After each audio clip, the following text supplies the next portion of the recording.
Once, in a small, isolated village surrounded by dense woods, there was an old, abandoned house that everyone spoke of in hushed tones. It was said to be haunted by the spirit of a woman named Eliza, who had mysteriously vanished many years ago. Villagers warned their children never to wander near the house after dark, for strange sounds and flickering lights were often seen coming from its windows.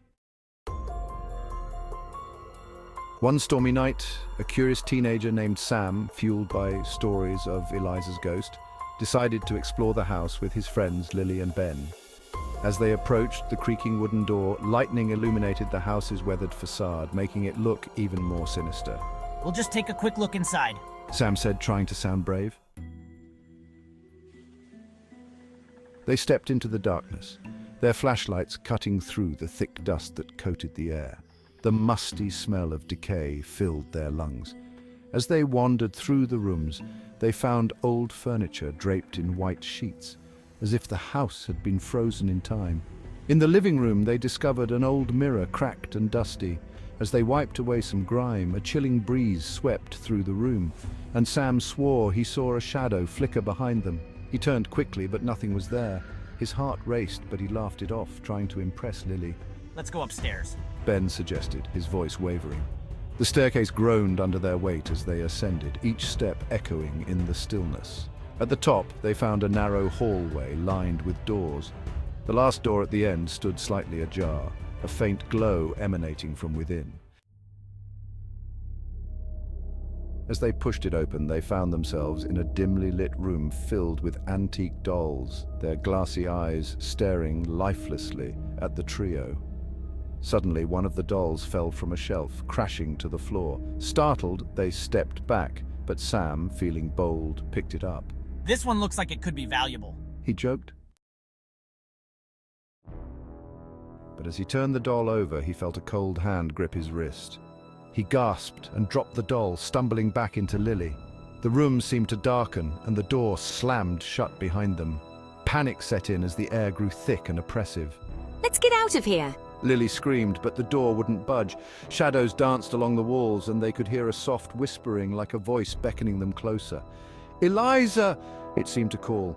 Sam pounded on the door, desperate to escape. Just then, the whisper grew louder, transforming into a wail that echoed in their ears.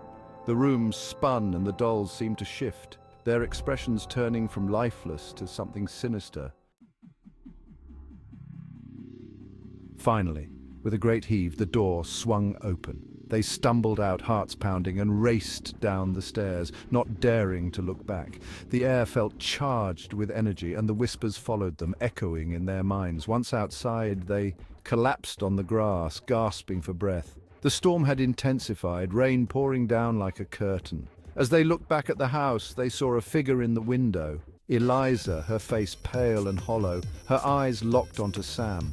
That night, they swore never to return. But from then on, strange things began to happen. Sam started having nightmares, each one more vivid than the last.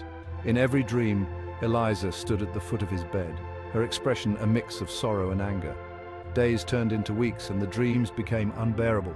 Sam began to lose sleep, his friends growing concerned. You need to confront it. You need to go back. Reluctantly, Sam agreed. With Ben and Lily by his side, they returned to the house on a foggy night. As they stepped inside, the atmosphere felt different, heavier, charged with unspoken words. They made their way to the room with the dolls. Why are we doing this? Ben whispered, glancing nervously around, but Sam steeled himself. He had to face Eliza. Why are you haunting me? He called out, his voice echoing in the stillness. The room fell silent, the dolls watching with unblinking eyes.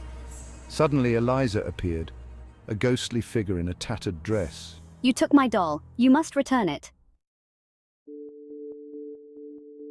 With shaking hands, Sam reached for the doll, which lay in the corner, untouched since their last visit. He held it out to her, his heart racing. I'm sorry, I didn't mean any harm.